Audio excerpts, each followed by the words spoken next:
Hello, welcome to another episode of our Over the Limit podcast. I think it's episode 20. Well done. We've got a guest back here in the been a long time, huh? studio. I'll shortly introduce him. Unfortunately, he's French, but we'll do with it. His name, Mathieu Jaminet, 29 years old from France. Porsche factory driver, currently racing in a 963 LMDH in IMSA.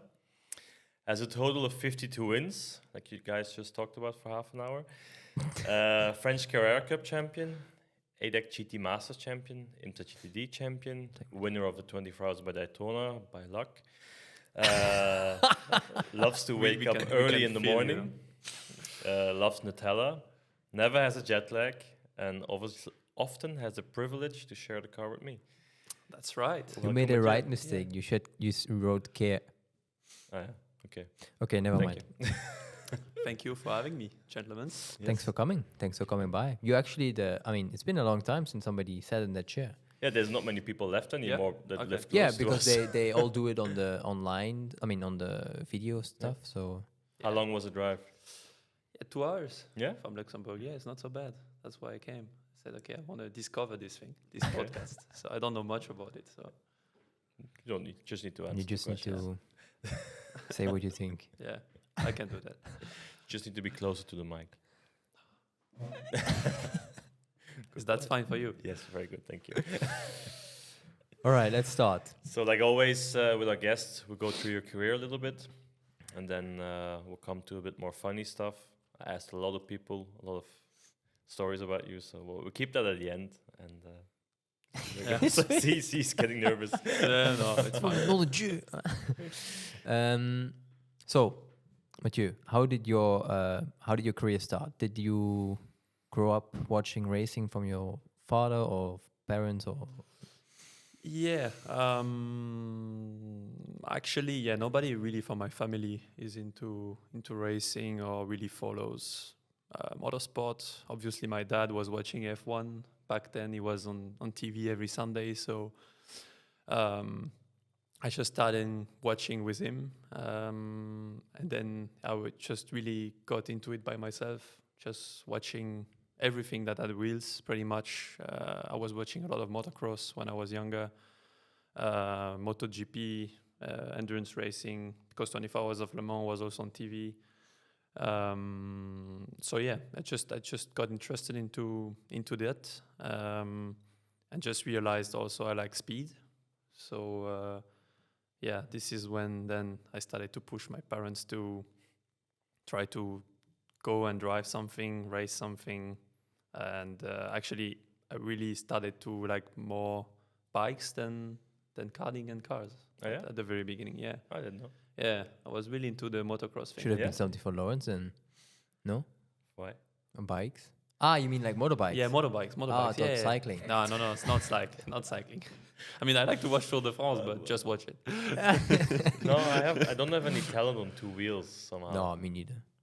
I mean, cycling straight is another thing, but I didn't know that you started on, let's say, two wheels, but not for long then. Yeah, no, because my mom was just like, there is no way my kid is gonna be broken with broken bones, at 14s and like with metals everywhere and operations and all this kind of stuff. So it was like, there is no way. And my mom said, if you want to do something, then it's karting. It looks to be safer. And there was a small rental go-kart place. I was passing by on the highway all the time, and I always wanted to stop and try. And just one day they just stopped and said, okay, you can have a go. And I was like 9 years old or something. And the guy from the rental go-kart then took me to a normal like karting track.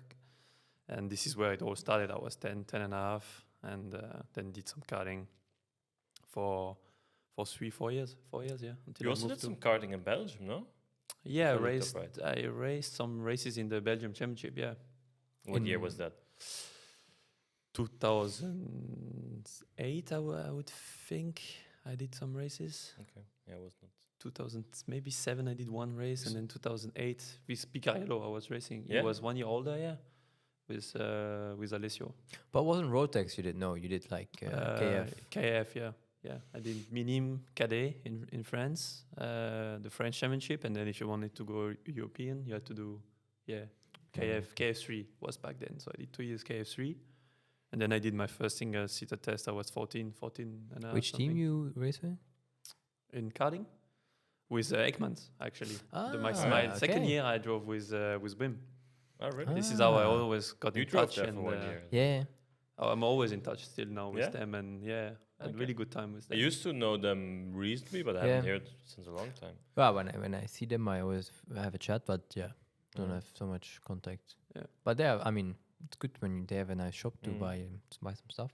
How do you look back at your karting career? Was it something you enjoyed? Does it bring you a lot of value nowadays? I mean, at the end of the day, it's you need to start somewhere. Yeah. And I started there, like pretty much 98% of all of us. I think I could have done more or achieved more. I won some stuff in French Championship, but already back then it was quite expensive, and we never really had the money to go in the best teams when you go Europeans or World Championships. So. Mm. Yeah, it felt like it with my years, my generation. This is where the people really started to really put a lot of money into karting, and it got really expensive.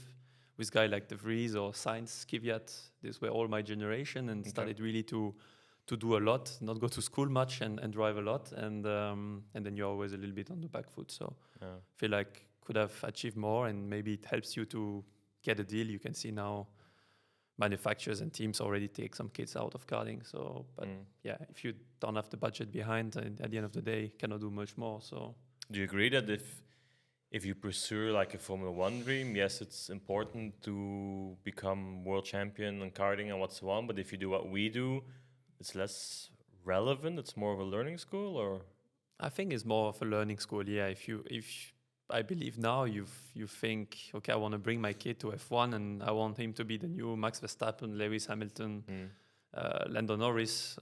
I mean, for sure, prepare to have 15 million in front of you, and you need to make him drive pretty much every day and in the best teams, because that's the only way to get there. I think And also you nowadays. need to, I think, to get into taken by those teams, you need to get recognized, and I don't think you can do that without being at the best place and doing the right championships where they look at. If you go to the Belgian championship doing Holtax, I mean, I don't think they look at this. So Exactly, we saw it live from close, the story of Max and Jos, how they started. But I haven't told you yet. I saw a documentary on YouTube from Zigo Sports. I watched it as well. Yeah? Yeah. It's for anybody watching or listening, it's super in. And I mean, he was born to do that. From 4 years old, that was the only thing they did, drive karts, and Jos drove together with him, and he was in a team, and it's actually a really good documentary. I liked watching it, but all his life was about that.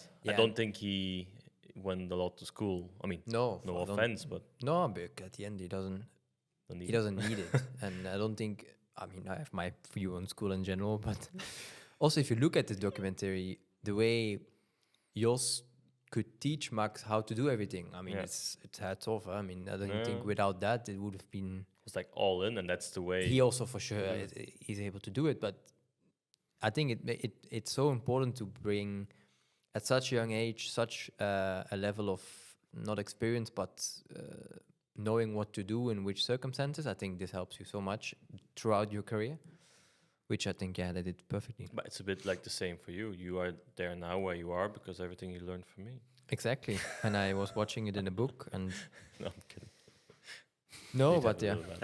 I can see the relationship. I can see the fight, in the eyes of both of you. No, but I do think that even though as well depends if you for what we do now today, you don't need to be world champion in go-karts, and you don't need to get recognized. It for sure helps, but I don't think that the brands that let's say race in our categories like Porsche, BMW, Audi, they don't take people out of karts. No, they don't.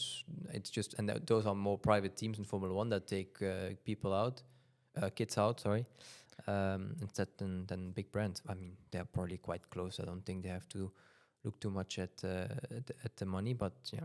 If tomorrow Emily comes to me and says, "Dad, I want to do what you do," I would say, "Well, continue to go to school, and when you're 15, 16, we'll go drive whatever it is then, a Clio Cup or a Polo Cup, Yeah. and you start racing that a bit for fun, and then you do a GT4, a GT3, and then you show what you have, Exactly. and if you're good, Yeah, you'll arrive at that point, and I think you saved a bit of money and arrived at the same point. But But also, probably as in we 10 spoke, years, everything's different with again. Ringen, that nowadays the girls in motorsport, Yeah, they yeah. have I mean, it goes massively how much of a backing they get. Yeah, If you now have attraction and backing, yeah. Yeah, if let's say Emily would be amazing, Yeah. then maybe She you would never go know. to F1, mate. For Yeah, sure. you have to start now then. But yeah, if, as a father, you don't want to force. Yeah, She no. was into cars a lot, and now she's completely into horses. So you cannot say, "Hey, you have to go karting." No, Yeah, she at the has end to of do the what day, she yeah, likes. She needs to do, yeah, exactly what she's passionate about. I also saw that you raced for Kaufmann, Yeah. Joseph. Yeah. Was it as good as I did, or also in Formula Renault, right? I don't know what you did, but yeah, Well, I actually raced 2011, same year as Robin, Oh yeah. when he won the okay. championship. Yeah, were teammates with Yeah, I Robin? was Ah, teammate okay. with Robin, yeah. Didn't know. I mean, I knew him also from karting Yeah. before, and then it was my second year after Formula 4. Yeah, not good memories, to be honest. No, No, not good fun with Joseph and the team. For did he sure not. also went in the limiter a few But times for to you? Or? for the team or for the results? Yeah, I mean, in the end, the team made the results pretty much. So, Yeah? I mean, obviously, I was not. There was one number one. Yeah, that's clear. We knew who it was. I didn't have budget also to do 2 championships or do a lot of testing, but let's say, still started the year pretty well. First race, I was P4 something, not bad. But then, yeah, things started to go wrong, and different mentality. It was also my first time really working with other than French, let's say, people. I worked a little bit in karting with Ekmans, but it was pretty easy, and different culture also with Germans and the way they were doing things and so on. So obviously not a good memory, and the end of my single-seater career after that year anyway. So Yeah. yeah. I always heard good things from people from who drove there, but Yeah, I mean, if you Maybe. were the car that they want, I mean, if you were Yeah, the sure. Robin or let's say Deletras or Norris Stoffel or Stoffel, I mean, yeah, you had the full attention because the thing Yes. was that it was a family team. It is a family team. Well, they stopped now, so it was a family team, and Lars was doing the data and going through with the drivers, and Joseph was talking to the mechanics. Well, what do you think? And doing the setup stuff. After they then spoke about what the data looks. But they only had one data guy, and only Lars was doing this. So if you had 2-3 drivers, it was one at a time, and then you know you always. I don't know how it goes, but you always take that one, and then you go a bit through more with him, and it just was not the perfect, I think, setup to do it. Yeah, exactly. I think especially as a rookie, when you come with not much Yeah, experience and same. not much driving, it's like it was not a good environment. And also, to really Formula perform Renault and was it's a difficult car. Was a difficult car for me to understand properly. I mean, back then. yeah, I don't know which one you drove, yeah, but it was definitely not easy. And the championship, yeah, the level of the championship was pretty good. That you had a lot of guys was Stoffel and Robin and Kvyat, Sainz, Stevens. Yeah. I mean, there was quite yeah, some it was guys. still the Euro Cup, right? It was Euro Cup, yeah. When you come I up, never drove from a Renault. No, it's fun. It was they always had good cars. The cars were always fast, and I don't know how, but Yeah, so that was not a great season for you. And I mean, we obviously know each other, but I scrolled a bit through your CV. And it looked like from 2012 to 14, it was a bit from paper, like you were searching what to do and searching the opportunities and searching to get like a breakthrough. How did you? Because we have some like younger guys listening and commenting as well. It's good for them to hear sometimes with Ranger the story when things don't go that well, or how you wish, how you live through that. yeah, obviously end of 11, so no good results. Not confident. Also, I would say as a kid, I was 16. At the end of that year, I was actually not sure I could drive a car anymore because you think you're just an idiot pretty much every weekend, and no money. So you're like, okay, this is not looking great to become professional racing driver. And then I pretty much had nothing for 2012. And came up the opportunity with Peugeot from a contact I had that they may offered me a test in the new series they were launching in France. And coming from Formula Renault, I was doing a small front-wheel drive car, the Peugeot RCZ French MG. Was not too sure, not too sure where we are going here, but that was pretty much the only option with the money we had. Got a really good deal, and there was really good prize money as well. So I said, okay, is it better to stay home and continue go to school and don't drive, or try something else and change completely your career, try to go in touring cars? And then already I was thinking ahead of GT and like sports car and everything. So it was like, okay, this could be maybe the first step in. So we did it, and I won the championship.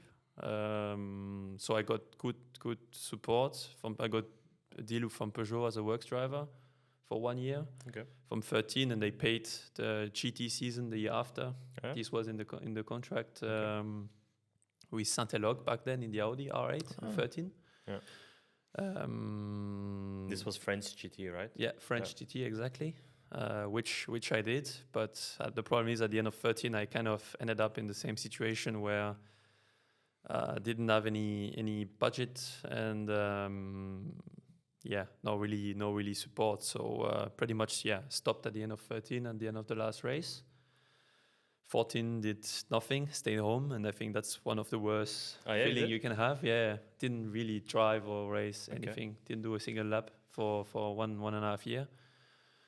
And I knew during 14 I was at university, and I knew, okay, I need to find a little bit of budget and give it one last shot in 15 at something. And if this doesn't work, I just finish my study and find a normal job. And because my parents were always like, do school on the side of racing, and you always combine. Yeah, I always combine and never miss a year or never miss a class. So it's impressive. For me at least.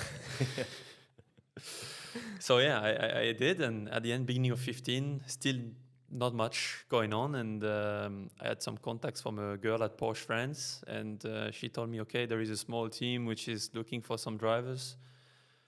We are 1 month, 1.5 months before the first race, got in touch, didn't have the budget for the season, and then they got me in touch with a Porsche dealer, which started to support me. So Noto, which is still my sponsor now and support me until now, biggest dealer of Porsche in France. And they backed me up a little bit, and I find a small deal with a team, and I basically did one test day, 1 week before the first race, and then I did the French Karting Cup in 15. And this is where actually all started again. But that's where you started to break through. Yeah, exactly. But from really end of 11 to beginning 15, it was... let's say 12 was still a good year with Peugeot, and 13, but it was really up and down, and always money reasons. They really couldn't afford pretty much anything. Yeah.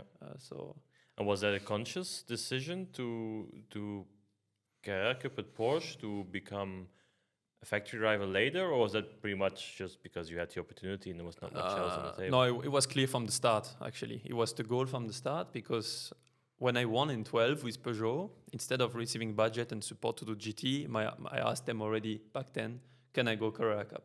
Right. Can you pay me and give me the prize money and everything to go in Carrera Cup? Because I want to become Porsche Junior, and I want to become works driver at Porsche. So that's the way I want to go, and at the time I felt like the best chance, or it was pretty much the only brand which were giving you a chance if you were actually really good with the shootout. Like, there is no bullshit politics or money involved. You just show up, you have the same car, show what you can do. So, and I always knew, or I always trusted myself and deep inside somehow that I was quite good, but I never had the material to actually show it. So I was like, okay, I want to go in this kind of selection, because that day I can show whoever is against me, I can prove I believe I'm good enough. Yeah. If this is not working, then I will stop and it's fine. But at least I have a shot at something. Yeah. So this is how I came up with Carrera Cup, because I always try to go there as well. You were considering, I think, Yeah. After Formula Renault, because I remember we spoke about it all together, Dad, you and me. But that was also one of the options for you, no, to try and get into that junior program, no? Yeah, it was this or Going to Clio WRT. Cup. I think also Clio Cup we spoke about. Like Yeah? we spoke about I don't Carrera Cup, Clio Cup, TCR, like TCR. was a world championship still Yeah. back then, and then GT.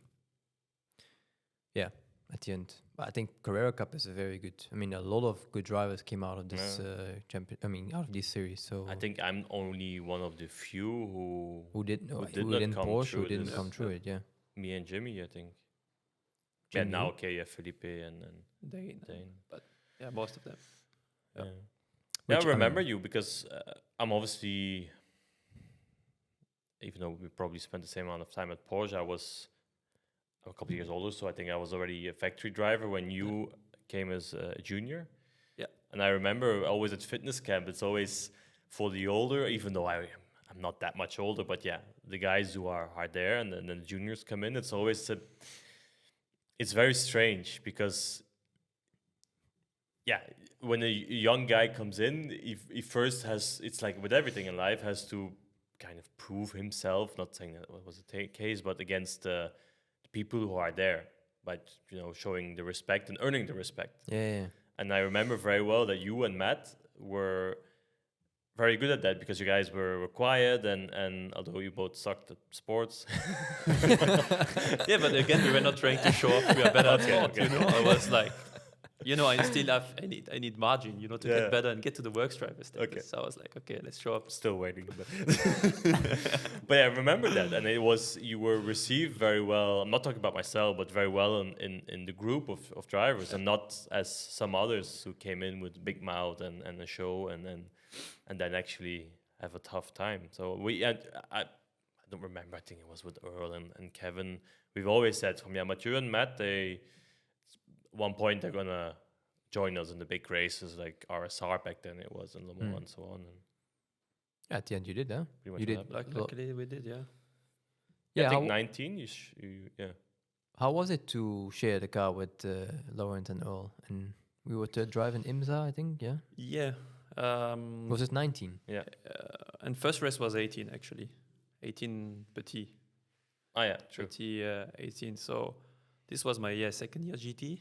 And this is the year I won ADAC, GT Masters, Yeah. 18. So yeah, I started to put myself a little bit more on the map. And let's say I knew also that race would be important step at that point in my career, because I also believe you don't have many shots No. to the big races, joining a good car and stuff like this. So also there, I think I joined quite new. I never drove the car before because I was driving only GT3 and didn't know the track. Never really raced. I raced a bit in IMSA, but not so much. So I really look at them as teachers. At the end of the day, I also arrived. Did he Yeah. teach you? Did he say something? to you? Yeah. No. To my teammates, I'm always even- quite yeah, open. a no? little- Me, little bit. even me, I don't like. Yeah, we called. We spoke a lot about when I just started in GTS, but it was not like you were coming next to me with a book and say, "You do better do this and that." Yeah, but that's Which I your- mean, it's I your share when you own ask thing. me a question, I always reply Yeah, honestly. this is true. But I'm obviously not. He's I'm not gonna say paid the to be your secrets of teacher. the Yeah. of the. No, but yeah, I mean, everybody keeps like 1 or 2% for himself. Well, if your own brother, I would give him everything. He was just scared that if he would tell me everything, it would get. yeah, you would get just quicker than him all Yeah. the time. Yeah. But at the end, he can still keep the 2%. Yeah. No, but yeah, I mean, they opened me. They were really open with me. Earl more than you, I would say. Yeah. Yeah, they teach me more, but I mean both of them. And I frankly don't remember. And I mean, it was all right. I mean, for me, I arrived. I was easy, I guess. I didn't want to show that I'm better than No, you guys. That problem is most of the guys try to do when they are Yeah, young and they show up for a exactly. race. They want to destroy the main drivers, and I think doesn't always work. So I arrived pretty relaxed, and I always remember Earl just told me, if you just have a second slower, but you don't destroy the car and you do your job and we tell you to save fuel and you do, you're gonna come back here. So And then in the end, he destroyed the car while we were leading. exactly. Then we were close to win the race, and he destroyed the car. But that's his job to destroy the car. It's not my job as a third driver. No, I remember you did. I mean, we continued after that until the program exactly. ended. And so. in the end, it worked out, and then I did the US with you. Obviously, we were not very successful, but Obviously. Well, because you won the championship, but not when I won. yeah. In the endurance races, we Yeah. always had like fuck ups, basically. The second in Daytona, I think, no? Yeah, we did 2 times podium in Daytona. Yeah. 1 year in the wet when I saw you white. Fucking hell, yeah. He was more white than this Oh, was it 20? Coca-Cola on the hat. He came out of the car, he was shaking. That was Was one it the of year the, 2017? It No. was, it was 19. 2020 and 19. 19, when it was raining. But it was the year I where was- when we had, you remember when we went to Sebring afterwards, where Yeah. we got lapped? Yeah, We had some kind of, I mean, we had some issues with aquaplaning, and then was in Daytona on the banking, aquaplaning on the banking with full spray until here you couldn't see, and it was. I you remember were that year. I wasn't oft scared in the car, but at that point I was shitting my pants because if in front of me they would have all stand still and crashed, I would have just drove into them at 250. Yeah, things with aquaplaning I also get. And it I was don't the feel first comfortable race with when it. Emily was born. I don't know if that had something to do with it. Yeah, but you were, he came out of the car, it was not good. I remember the year. Fuck, we were leading, and then in the last 2 laps, because of that, my teammate aquaplaned in turn 1, Yeah. and we lost the race. We can finish second. Was it GTD? Yeah, Yeah. GAD. I remember that year because we saw each Yeah. other on the podium. Oh, yeah, true. No, but yeah, to answer to your question, I think it's better to be teammate with him than against him. Why is that? I think. Why? Yeah, I think. I raced one time with you on track, mate. It was. On track. Okay. Yeah, no. But I'm saying like on track Ah. action. It's better to have. I mean, I guess it's better to have you in the car than. Yeah, but I against- found a great way to deal with it. you just make like a choice. Either you go off yourself or you take me out, and he chose to go off himself. So Well, I banged doors with both of you, pretty much. Yeah, that's true. yeah, true. In both cases, it went well for you. Oh, we'll come to Daytona later. But Did he ever pee in the seat when you were driving together? Think. Or Earl? No. Earl doesn't pee in the seat. No, Earl No? doesn't be in the seat. I haven't done it in a while. No? I would not get in. I mean, I told him if you pee in the seat, I'm gonna punch you. I But just there's open no the way- door and I close the door again. There's no way I'm gonna sit in his pee. It's not gonna happen. Just wear like dampers. Yeah, some other Maxime guys does do, it. exactly. Maxime. Martin does it. Exactly. It's No, I perfect. haven't had a problem in a while now. Hey, you know what to do next month, huh? If you pin the seat, you're done. There's one stint to go and we're leading and you're getting in. You're definitely getting in. Good luck with your surprise. He's like, yeah, shit. That happened. Yeah, well, Maxime does it well, with his diapers. Yeah, you showed me a picture of it. Yeah, I showed you. Probably Yeah. have him on the show and explain that. He does. But does it exist for grown-up people? Yeah. I mean, yeah, older people, when they can't control their shit and their pee, then they have to. Yeah, but if I pee in the car, it's because I really need to pee and it's not like 2 drops. Yeah, but the thing as well is, I ask him a lot of times, how does he do it? And he's like, yeah, sometimes on the straight, and then sometimes when I'm on the other straight, just a little bit, and then. I can Yeah. only do it on the safety car. But how do you pee with how much you sweat? How do you end up peeing with all you sweat, mate? I'm sweating less lately, and I also have that's the issue to Okay. have to pee. It was like 1 or 2 years. Maybe it's Okay. my Yeah. my For diet. people who doesn't know, Lawrence is sweating a lot in the race car. Yeah. Like, little bit. But also less lately, no? In the past, I would have come out and you thought I peed in the seat, but it was just me sweating. I mean, I've just seen you in Atlanta, and I was not there when you came out of the car, so I don't know. How many sets of underwear you use for race weekend? Just one. So you're like Felipe. No, but I use 2, I don't use often. 1, a lot. 2. Like the pants and the socks I use 2 days, but the top I change. Honestly, I Every don't sweat stint. that much anymore. I thought you come out and would be like, you could like. No. In the past, yes, but that's changed. Funny enough, since I Drink found so a way much. to do with my diet. Ah.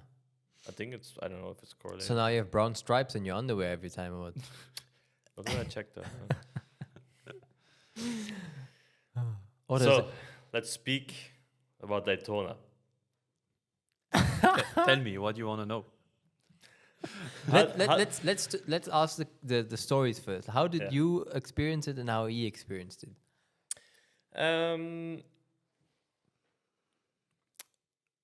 I think if I'm not wrong, we were leading like with 3 or 2 hours to go, and at the last pit stop, you guys jumped us. For what reason, I don't know.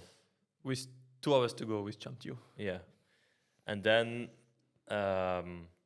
we were both clear of the field in terms of pace, so it was pretty much between us. But I think at least I was confident that I had the pace to win. Yeah. But it was very close. But yeah, obviously I was behind you, and I think at the beginning I was relatively calm, but I wanted to get to it pretty quickly, because to try and be in front and you know, try and get together, be safe. But obviously that was not so easy. I think we were good on the infield, and you were good on the straights, which made it difficult to get by. And then I think like you saw on TV, I tried a couple times on a normal way, but I mean, you obviously knew what you were doing with defending.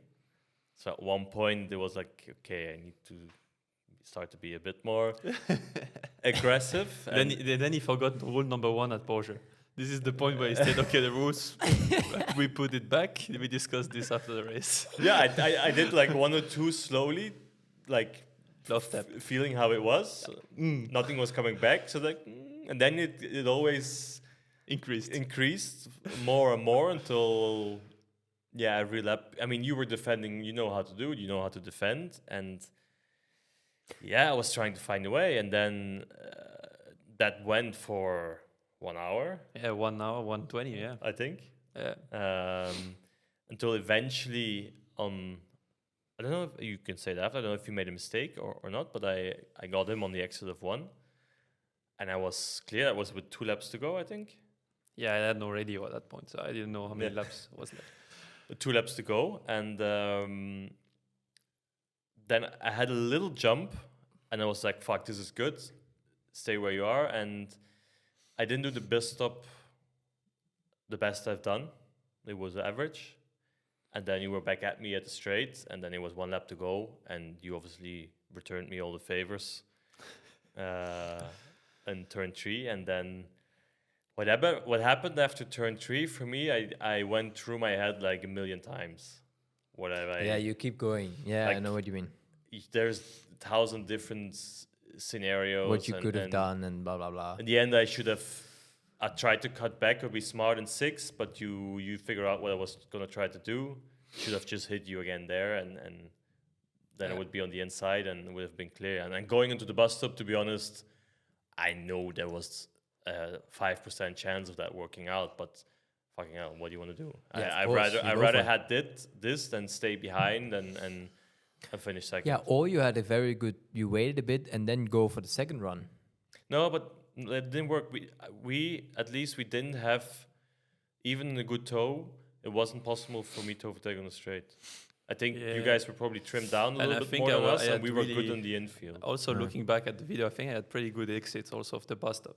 Because like I was going in quick, but then I was kind of overstopping to always make sure I tried to have a good run for the exit, because I knew, okay, if I exit well, for sure, for him will be tough, and I know the Porsche, so at some point you have aero wash, and it's like it's not easy, and you try to play with your tools. And then from my perspective, it was for sure. I knew when we jumped them in the pits with 2 hours to go that even if I knew we're pretty even on pace, if they had maybe small advantage, I prefer to stay ahead. I said I prefer to be in front and control and defend, and maybe give him track position and be behind and stay in the tow. So I try to defend pretty early, and I say, okay, I prefer to always stay ahead and control what's happening than be behind. And then, I quickly, or at some point I realized, okay, he takes the rule book, he put it in the bin, and he starts to hit me a little bit. And then, I try to defend as much as I could, and I had no radio, so obviously I didn't know it was the last lap, because I asked the team to switch off everything. The radio. Yeah, the radio in the last 10 laps, I think, or something, because the spotter was speaking. I and have this on. You told the spotter to fuck off. yeah, I told the spotter to fuck off at some point in the radio, Steve told me because he was thinking, yeah, prepare your exits and this and that, and I told him, fuck off, basically. Mate, it's 1 hour I'm defending. It's like, I know what I'm doing. It's like, don't need you to always speak, and then the engineer and whatever. And in the end, at that point, I was ready to do anything, try to win the race, and crash the team also. And I was like, okay, yeah, fuck it, just leave me alone. And the problem is, yeah, I just didn't know what were the laps, and they didn't even tell me it was the last lap or anything. So I just knew we were pretty close, because I look, the number of laps in the car, you have the counter, and I saw like 427 or whatever the number was. And when you passed me, I looked the number again. I was like, we must be close to the end.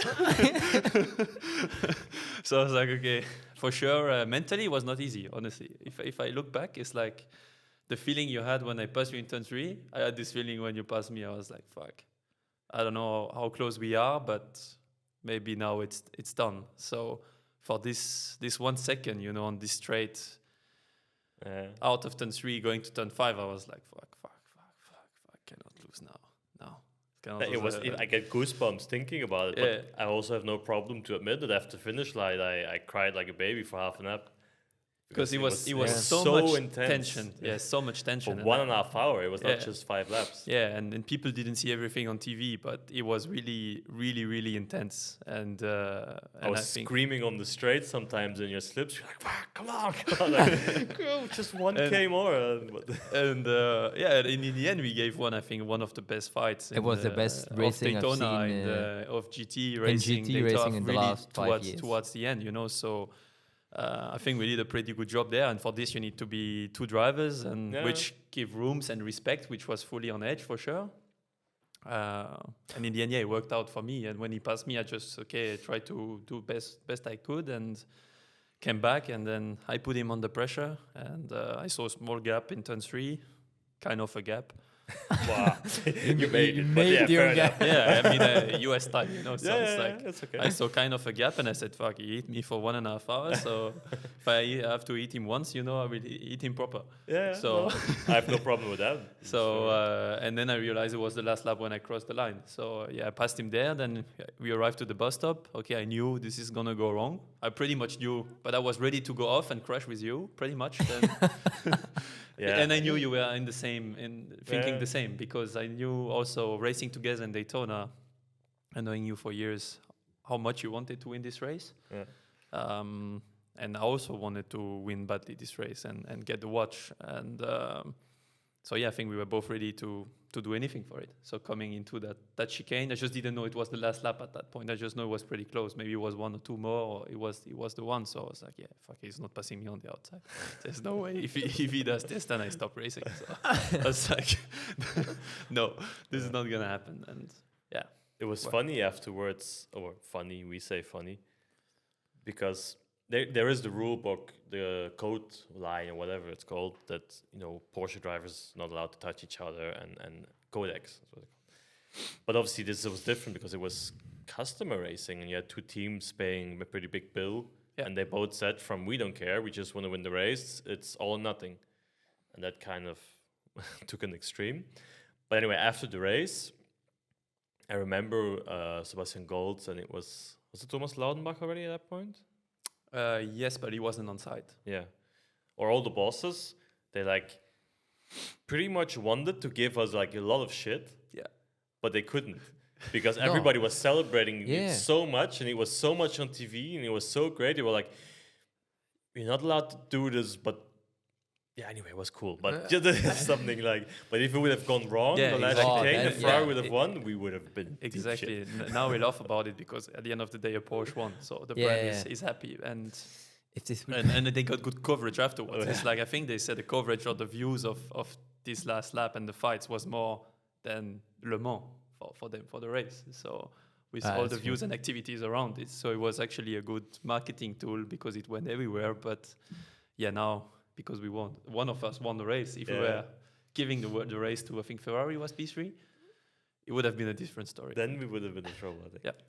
I think maybe we would not be sitting here. Maybe No, not that yeah. bad, but not close. No, but it was really great. The best racing I've seen in in GT racing for me. I mean, it was really on the limit of like fighting and like the limit of the rule book. But yeah, that's where the rule. I mean, And that's a nice thing about it's racing in America. I mean, Yeah. yeah. Yeah. And I mean, it's nice to race like this. I'm happy I wasn't in the car. It You probably would- also would have ended differently, I think. You would have taken me out, I'm pretty sure. No, I would have also raced fair, but hard. Yeah, I would have probably pushed you if I knew it was last lap. I wouldn't have waited until the bus stop. I think, but it's goes it's so difficult. quick. It's difficult to say. It's like, splits. I mean, he still Immediately pushed me, I think, turn 5, turn 6. He still pushed me. You just afterwards. break that 200 board Yeah, just I to catch it. I just make sure I brake early and 120 bar and full ABS to anticipate the hit, because I knew it's gonna come, So Oh yeah, but it was very nice. Very nice. What is Lovely. left on your career wish after Daytona and many things, uh, many things. I'm not very lucky, I would say, in endurance racing. well, you got luck.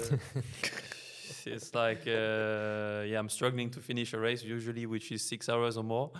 So, and I'm not crashing very often. I'm not doing very often stupid shit, but I have a tendency of car breaking down, teammates crashing and stuff like this. So, yeah, I still for sure want to achieve Le Mans, which is the main goal, I think, for all of us. And as a French driver, that's the biggest dream, and that's the one I started to watch. Yeah, sports car and so on.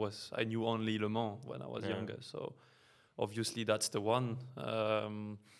And then my second biggest wish is for sure Nürburgring, because that's the race I respect the most. And then for sure Spa, the big 24 hours races. But that's not something.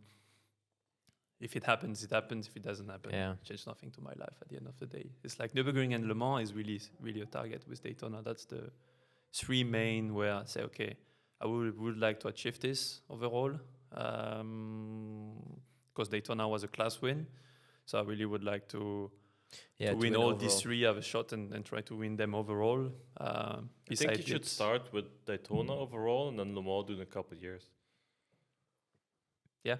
That's all right. I mean, I don't go to Le Mans next year, so I don't do WEC, so I can only have Daytona next year. So and you're with me, so let's try to have Daytona. This would be cool, and then you can pay me back for the one you took from me.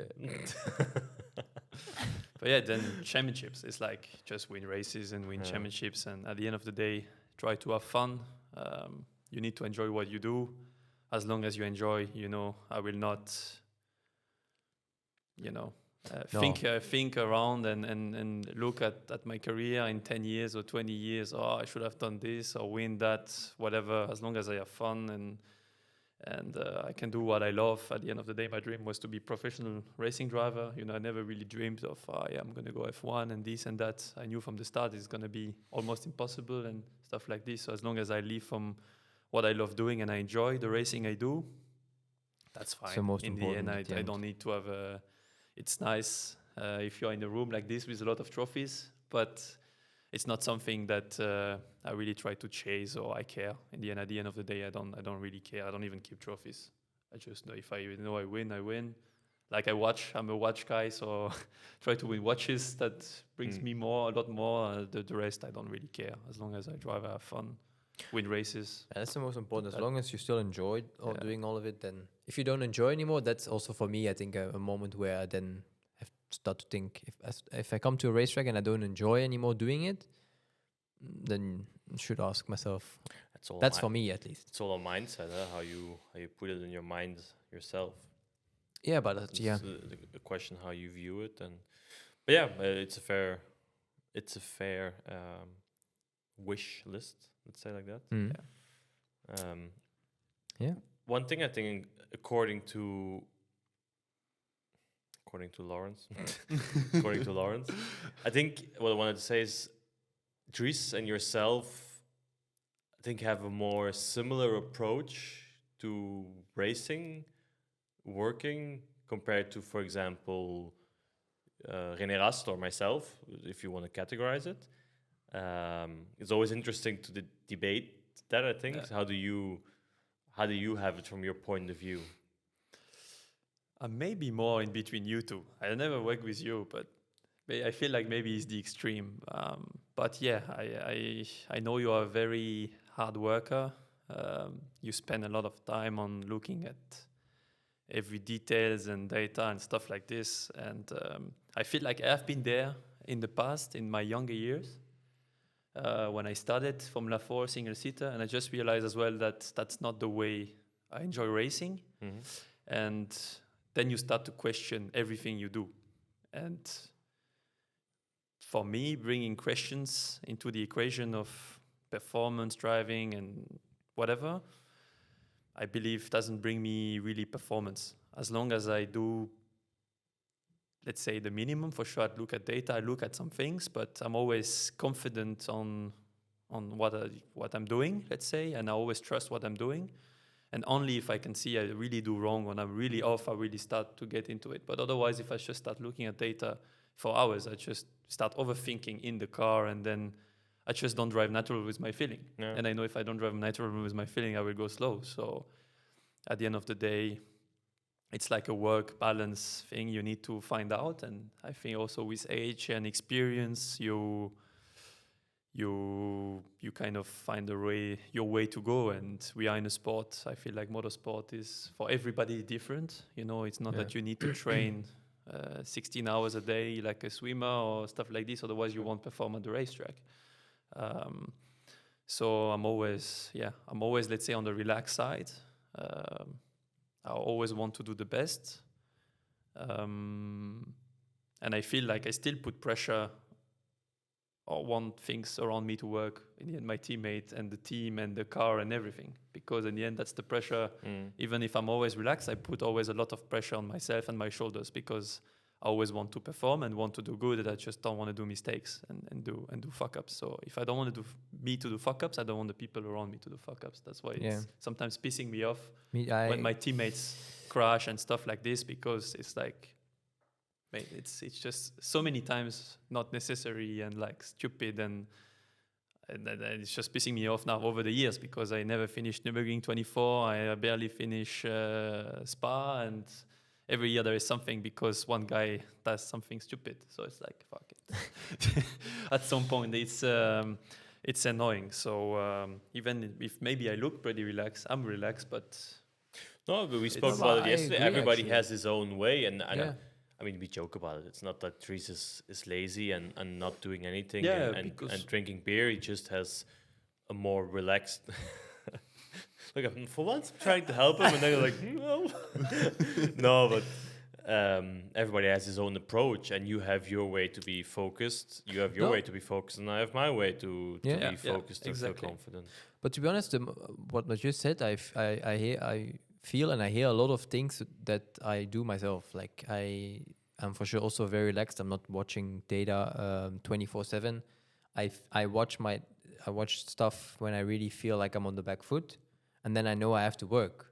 But I fully agree, and I'm also, now when I'm getting older, when I just started GT racing, I was shit, and I could do something on a lap, but I could never put it together for, let's say, a year in a row. And then the next year was better, and then from there on the ball started to roll. But now that I'm getting, the years of 2018, 19, 20, I really enjoyed. I mean, it was actually quite successful. We did a lot of good stuff. We won a lot of good races. But now that I'm getting older, I feel like I'm more getting into this. I also want to do it myself. Like I bought a special laptop to watch all the datas and videos and stuff to all do it, because to be honest, I never had the program on my laptop to watch it. Because I also feel like I want to. I feel like I don't know why or how it's happening, but and also that the people around me. Then, for example, Charles, the teammate, he's always late, and he's always a bit of probably looking at me from like the years of 18 to 20 on the lazy side. And now telling him like, hey, come on, fuck off. Let's I mean- go do something. Let's go check and make sure everything is ready. Like I said, everybody has his own way to do what he thinks is right, and for sure, it's probably a little bit less stressful Yeah. in the way you guys approach it. But it has pros and cons. I think if you're the one who shows up on time and you're the one who's there with the data and you're the one who's watching the videos and watching your food, without saying it, you also push your team and your teammates because I mean, that's the way I am. If I see you watching data for 5 hours, like, fuck, he's doing a lot. I should also like see that I have my stuff sorted out. I mean, unconsciously, you push your team forward in a way. Less, some more. Yeah. But yeah, I agree. Everybody has his Yeah. way. We spoke about in the last episode, the Q&A. And it's just, I think it's interesting for people to understand how different you can be, and in the end achieve a similar similar result. Yeah, similar result performance. Yeah. Everybody does it their own way. Yeah. Did you already propose to your girlfriend? Not yet. Are you planning to getting married soon, or how long are you together already? Does she watch the podcast? Does she know the podcast? 9 years. Yeah, 9 years. Yeah. Fuck. Next year's 10 years. So Well, that comes after 9, huh? yeah, maybe. I never know. I mean, depends what soon means for you. How soon? Yeah, no, I mean, you can't put a date on it. It comes with exactly. feeling. You cannot put a date. It needs to be natural, and it needs to come up. I feel like, with the life I'm living currently, it's not easy coming to this new project with the 963s, many days out of home, and I'm also planning to moving out and do some other stuff on the side. So I mean, planning a wedding and stuff like this is maybe not top priority, but let's say That's for them. That's for them to organize. Yeah, but let's say it's still it's on the back of my mind if I'm really honest, but it's still not. What about you? How long are you together? not so long, 2 years. But it's going well. I mean, we are happy. So Yeah, I can see. I Doesn't- heard the rumor that you bought a ring. what? No. No, really not. It's No. getting But I serious. heard that rumor a year ago. Oh, it's getting serious. No. I mean, why would I buy a ring when I'm 1 year together? I don't know. I mean, you can better put stupid on my face, huh? Sometimes. No, but we are happy. It's all going well. Let's see. It comes with How long natural were Jacqueline, how time. long were we together when I proposed? And she thought it was very late. You can put the mic on. 7 years. 7 years. Oh, I thought it was earlier. That's about when she started speaking about it. You proposed after 4 years. Yeah, Okay. So you were 3 years in. 4 years in. And then I had a 3-year. But I can still hear that today, that I waited 3 years until the actual marriage. Yeah. So There's another rumor. Apparently, I don't know why, but this came back twice. You cook the best carbonara in the world. That's true. Yeah? No, not in the world, but I'm a good carbonara maker. can you make I can something say. later after? I'm He hungry can, actually. in Daytona. We are in the motorhome. Okay. I'll Mathieu come by. is gonna make yeah, carbonara. I come by.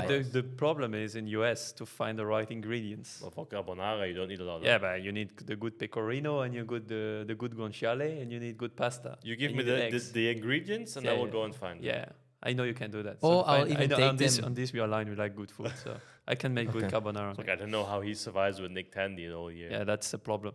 He doesn't eat or what? No, he eats, but Nick, his dinner is wings and beer or Mexican and beer. And that's pretty much it. We align on the drink at least. No, but yeah, with Nick it's difficult Especially in to bring him to a steak place or nice Italian or whatever. Yeah, it's not easy. I feel like it's always a trade. Like, okay, Nick, I'll go with you once to the Mexican, no wings, because fucking hell. And then you go with us once to the good food place. And then you still have to, like...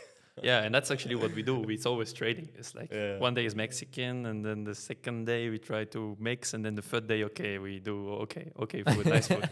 So, but you will have some troubles with us in Daytona, I think, for 2 weeks. Yeah, but It's he not brings gonna his be own easy for you. food. He comes. He bought a second suitcase to put all his bags of food in. No, in America, I know where to buy them. Oh yeah. Oh yeah. They were. Are you gonna cook in the motorhome? In the race, yes. You're gonna Carbonara. sleep in the motorhome. No, because Jacqueline and Emily are coming. Okay. But in the race, yeah, but not the Yeah, but it's good. Otherwise, no, I would have tell you it's not gonna happen. We're sleeping during the week. I tell you. No. No, we have to share it with 4 of us. So. Yeah, exactly. That's why. One last thing I have. It wasn't on the list. It's remember 2018. Yeah. You did a great job there. Yeah, I'm still waiting for the refund, like the bank transfer or like the Bank transfer. no. Just I thought it was a beer, which I paid you already. when? Somewhere. We are already at beer somewhere, for sure. Ah, yeah. Yeah. For the But people for the because people I'm which not following. for the people yeah, which doesn't now I have know, to explain So Dries, they what you did know. for me. They know, so they so I was second and I went in turn 1 and I When you took out guts. yeah Yeah, we spoke about it in the last. yeah exactly. Q&A. So I made a mistake and I took him out. Them. Yeah. I brake pedal went wrong. So Yeah, there this was happens air. with ABS cars, you know. This was air in the pipe. It happens. You know. Which Yeah, pipe? it was a bad bleed. It was a bad bleed. What you can do when pedal goes long and you don't stop. I mean, at the end of the day, your No, pedal but to be goes stiff really, and really ABS. serious, it really was like, I'm not joking. I for sure braked late, too late probably, but I swear when I hit the pedal, it went When your long. wheel is in the air on the curb, you're for sure the pedals. No, but you did a great job. I had the start. I passed through the mess. But was that the sole reason? Without that, you would not have won? Would have been tough. It was on edge in the race because we were 3 cars super close. So, but Yeah, the but problem they is I were was leading. starting P8 or P9, and he was starting P1. And you had to finish in front of him. Not sure actually. I think we were pretty equal on, or maybe we were in front on points because we won or finished second on the day before. We were in front on points, but we were behind. So if he was winning the race, finishing P8, I was losing the championship. Needed to be like somewhere around him. But you solved the problem. So, Well, One more last question. We said because you did the drive to come here, the weather is pretty shit, that we would take you out for lunch. Yeah. The question is, do you want a homemade Larry acai bowl, or you want to go out in the city and have some brunch? but you want to ask it in the podcast? Yeah, well, it's happening. Yeah, already. Ah, okay. yeah. Is the brunch good in town? You've never been there. Depends where you want to go. Well, the Hasselt, that's the only thing I miss in Hasselt. There's not nice brunch Okay. places. Is Well, the nice, acai there's- bowl, is the acai bowl from Lawrence good? I won't ask you. I never because tried you are not. his No? acai bowl. Okay. Well, the brunch place has like pancakes, banana bread, acai bowl, yogurt. Do they have Nutella? They have Nutella pancakes. Okay. You can think about it for 10 minutes. Yeah. Okay. We'll see. I want good acai bowls in US. Daytona is not amazing. I need to be on a diet for Daytona. It's a bit So- late, huh? It's in 3 weeks. Yeah, but it's okay. I start on the 17th. Just don't when we eat for a travel week. there. I do the same. Just don't eat for a Yeah, few exactly. days and then I that's just fine. eat with you for a week. That's very smart, yeah. Go ahead. I do this sometimes. When I feel like I need to go 1 kilo No. down, I don't eat for 2 days and then I'm there. Big Brother will educate you again one more time. It's better to have it like I'm already on my weight. And it was like a painful 2-3 weeks, but I'm there now. And You now did what? I'm already lost my weight what I had over the winter. And now the weeks before the race, I can train normal, eat normal, and have good energy. And if you're not gonna eat a week before a 24-hour race, it's not really well. And then I just eat a Snickers before I go in and I have the sugar and the chocolate and I tried, so everybody knows I tried. I'm still on a diet, and you still need to be on a diet. You know, holidays have been good, and Christmas, New Year, Yeah, it's coming. So I already had it. put some weight in. And you still have to do Christmas or? No, I like New Year still. Dinner, good food. Ah, yeah, Good food and drinks coming. You don't do this? No. Okay, I'll celebrate for you. So thank you, Mathieu, for coming. Thanks a lot. Thank you, It was guys. a pleasure. It was a pleasure. Yeah. I see you in. Sent the fueling weeks bill to already. Lawrence. What? You can maybe invoice it to Porsche. Media travel day. I should have Media done day. that. No, but request. Media we day. didn't talk about my price to come here. I said, yeah, I come because you asked me, but it's gonna Yeah, cost the you some lunch. money. You get an acai bowl for free. That's it. Yeah, I tell you. And you gonna- already had a sacred coffee. So we know who's gonna take all tires and do triples in the night in Daytona. Yeah, well, I'm third or even fourth driver anyway. So It's all right. I like the night. It's fine. And we'll all be on shitty tires anyway. No, thanks for coming. Thanks and, a lot. That was a nice talk, and I'll try to follow more the podcast from now on. Yeah, you have to So, follow every episode. Yeah, try to follow. All right, Kevin has the highest amount of listens views now, so let's see. Let's see. it's a French colleague. Yes, I'm not sure that's Maybe if you that's put the why, French but- flag on the bag, it helps when you put the French flag on it. Yeah, maybe. You know, French are specials in every way. In every way. So. All right, guys. DJ, Thanks a music? lot.